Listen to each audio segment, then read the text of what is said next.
എല്ലാവരും കേൾക്കാൻ കാത്തിരിക്കുന്ന ശബ്ദം ജാഫർ ഇടുക്കി. അല്ല, ആ സിനിമയിലെ ഏറ്റവും വലിയ പ്രത്യേകത എന്ന് പറഞ്ഞാൽ ഈ പിരിമുറുക്കത്തിലിരിക്കുമ്പോ ജാഫർക്കാട് ഒരു എൻട്രി ഉണ്ട്. ആ എൻട്രിയിലാണ് ഈ കയ്യടി തിയേറ്ററിൽ കിട്ടിയിട്ടുള്ളത്.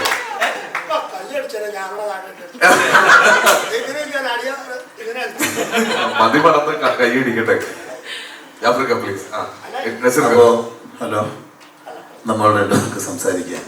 സിംഗിൾ തല രാവണനെ ക്ഷണിക്കുന്നു. നമസ്കാരം. ഞാൻ ഇവര് പറഞ്ഞ പോലെ തന്നെ ഇത് തന്നെ പറയാനുള്ളത്. ഞാൻ ഈ കഴിഞ്ഞ ദിവസം ഇവിടെ വന്നപ്പോഴും ഒരു 3 ദിവസം മുമ്പ് വന്നു ഞാൻ പറഞ്ഞു, നമ്മൾ അഭിപ്രായം പറയുമ്പോഴത്തേക്ക് വേദനിപ്പിക്കുന്ന അഭിപ്രായം അത് പറഞ്ഞാൽ ഇനി പിന്നെ അതിനെക്കുറിച്ച് നാളെ വേണ്ട.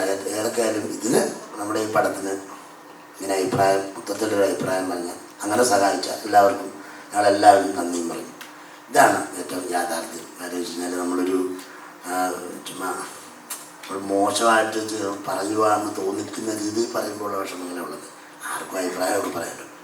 ഏതായാലും ഈ പടത്തിനകത്ത് ഞാനൊരു ചെറിയ വേഷമല്ല, വലിയ വേഷമാണ്. ഒരു എൻ്റെ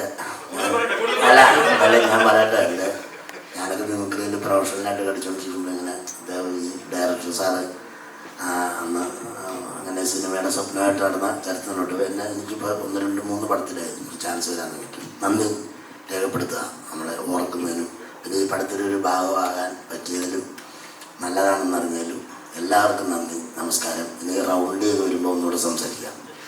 ഓക്കെ. സിംഗിൾ തല രാവണൻ. ഇതെല്ലാം എല്ലാവരും വല്ല കുമ്പളപ്പം നിന്നിട്ടാണെന്ന് മതിയോ? ഇതൊക്കെ കൊച്ചായിട്ട് അഭിനയിച്ച റെസ്റ്റോറൻറ്റ് വെച്ചിട്ടേ മോളായിട്ട് അഭിനയിച്ച ഇപ്പം നടന്ന സംഭവം. എൻ്റെ അടുത്ത് വേണ്ടിക്കാന്ന് പറഞ്ഞ് അങ്ങനെ കൈ കാണിച്ചു അങ്ങ് പോയി. ഞാനും വൈകിടത്തിന് അസുഖം ഞാൻ ഇരിക്കുക. ഞാൻ ചെയ്ത് സോറി പറഞ്ഞു. എനിക്കെന്തെല്ലാം കൊച്ചിന് മനസ്സിലായില്ല. ലാസ്റ്റ് സോറി പറഞ്ഞു. അപ്പോൾ കുമ്പിളപ്പൂ തന്നെ എന്റെ മഹേഷ് ഏട്ടൻ എന്റെ ഇത് നടത്തിയിട്ട് പോയതാണ്. സ്വന്തം മോളെ തിരിച്ചറിയാൻ കുഴപ്പമില്ല, തെറ്റു പറയാൻ പറ്റില്ല. ഞാൻ അന്നങ്ങ് കാനഡയിൽ പോയില്ലേ, അപ്പൊ ഇത് കുടുംബ വഴക്ക് തീർക്കാനുള്ള ഒരു വേദിയായിട്ട് കാണരുത്.